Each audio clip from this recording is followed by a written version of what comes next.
like to call to order the regular meeting of Monday, March 28th, 2022.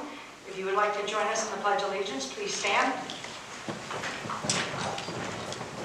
Pledge allegiance to the flag of the United States of America and to the republic for which it stands, one nation, under God, indivisible, with liberty and justice for all.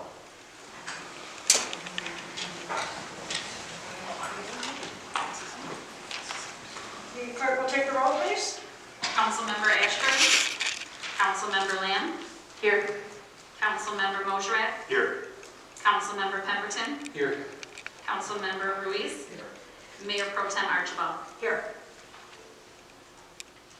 You have before you the minutes of the special meeting of February 28th and the regular meeting of March 14th. Do I have a motion to receive and file? So moved. Support. Councilmember Mosherat and Councilmember Pemberton. The clerk will take the vote. Oh, sorry, all those in favor? How do you do it? All those in favor say aye. Aye. Any opposed? Motion carries. Now is the time for public comment. If there's anyone in the audience wishing to address the council regarding anything on tonight's agenda or anything within our jurisdiction, now is the time to do so. Please come to the podium, state your name and address for the record, and you will have 4 minutes.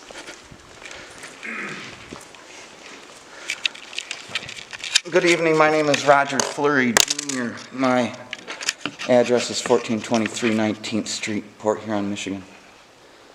There seems to be some confusion about what constitutes a publicly accessible area and where filming is allowed in public, particularly concerning the Port Huron Police Department and its agents. The entrance to the municipal building parking lot here doesn't have any signs that say restricted access, authorized personnel only. It doesn't say anything that says I can't be there. When I was there on Thursday, Lieutenant Barnum, badge number 77 of the Port Huron Police Department, who not only hung up on me when I called to inquire about a matter of public interest related to the Port Huron Police Department's blatant display of the thin blue line on their logo, he ordered Officer Yadin, badge number 32, to physically escort me out of the area and then said the area was open to the public. Furthermore, while Cadets Moretz, badge number 58, and O'Neill, badge number 62, made clear filming is allowed in the department's public lobby, Chief Palatzer believes the press is not allowed in the public lobby. Property is public or it is not. There's no gray area, and any public place not restricted to members of the public is open to the free press. Thank you. Thank you. Is there anyone else wishing to address the council tonight? Good evening. Ken Harris, 1521 Wells Street, Port Huron. Welcome, Mayor Pro Tem and council members. I'd just like to, I reviewed some of the proposals for tonight's meeting, and with all due respects for resolution number 1, with all due respects to Mr. and Mrs. Coombs, the information used for the grant for the homeless shelter population is given in the CDBG program. I looked at the document kind of thoroughly, and noting that the recent closing of men's shelters, the expenses plus the work hours involved are hugely high and a misleading indication of the benefits. The part of the application for central CDBG funds is at least misleading in your claim of being beneficial to the public. Well, I guess what I'm really trying to say is the Coons with their operation out there have shown that how if you're trying to fight what's going on with the homeless and stuff, it isn't always silver lining. And it appears that with this application for CDBG grants, we've kind of pictured something that's okay. They're doing well. You know, we've got a really great financial program out there, and it's doing well. Well, it isn't. It's failing. On resolution number 3, I'd like to point out that basically, resolution number 3 talks about this $550,000 purchase of the supermarket property for public housing. I just kind of questioned that the area between some of the two busiest streets of Port Huron, Military and Electric Avenue, and plus you have for car dealership on one side here, and you've got a dollar store on the other side. What are we trying to sell there? I think that if we investigate it, I think that maybe a proper place for something that would sell would be on the edges of the property. I think the facility design by somebody in the administration is well done, but I just think it's in the wrong place. Another issue that I looked up that was in the public record in the Porter and Times Herald recently, it basically said a large portion of our CDBG funds is going to go for sidewalk repair. Well, the Community Development Program Administrator has shared publicly that she sees a wider application for these funds. The Planning Commission basically said, no, we want to concentrate the effort for repairing sidewalks. So we want to limit it to an area of Military Street, Griswold, 10th, and Water Street.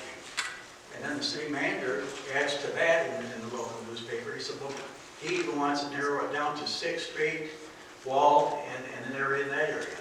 So basically, if we adopt that type of thing, we're telling 95% of the city of Fort Yard, you're not going to see sidewalks up there.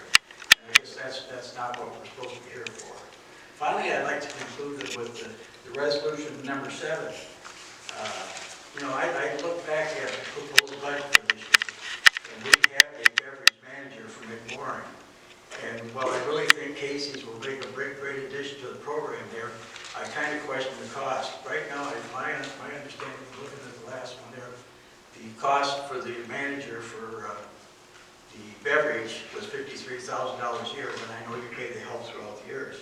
But this contract that you're going to discuss tonight is $186,420. So I think you have to be really careful on what you do. And the other thing that's kind of complicated, this is effective on March 28th. I don't see anything that in McMorrin is ready for a restaurant, bar, and beverage service on March 28th. Thank you. Thank you.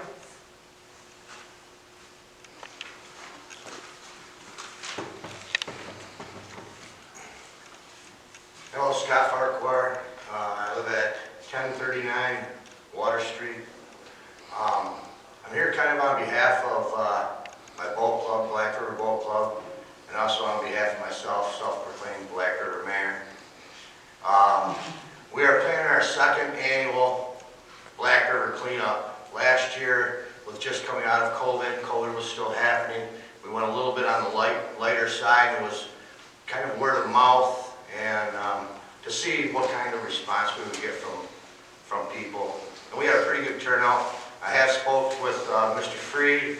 I've also spoke with the township for use of bringing up logs and larger items at what I call the 13th Street Marina, 12th Street, Water Street, whatever you call it, the boat launch there, and out at Baker's Field. The township's going to take care of that. And then the city employees, the township they have a shift on that Saturday, so they're going to have a crew out there taking it right then, where understand it's not feasible to pay somebody overtime to be there for that, but they're going to take care of any debris that we bring up.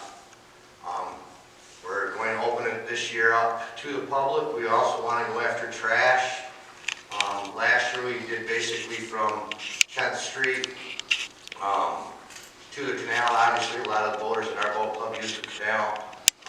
We also clean out the canal area.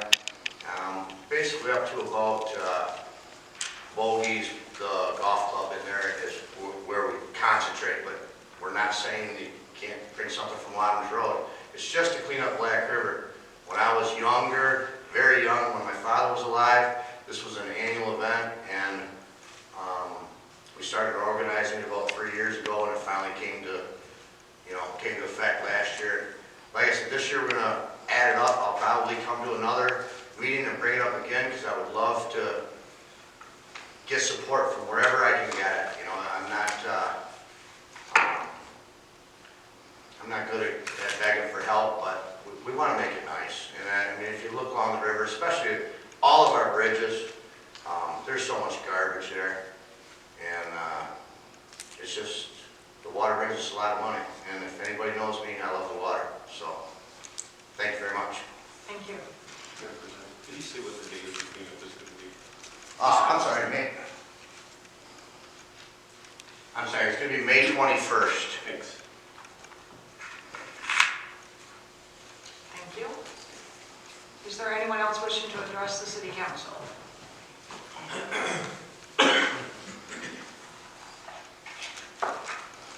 The Mayor Pro Tem, council members, city administration, Joe Bixler, 2022 Thornhill Street.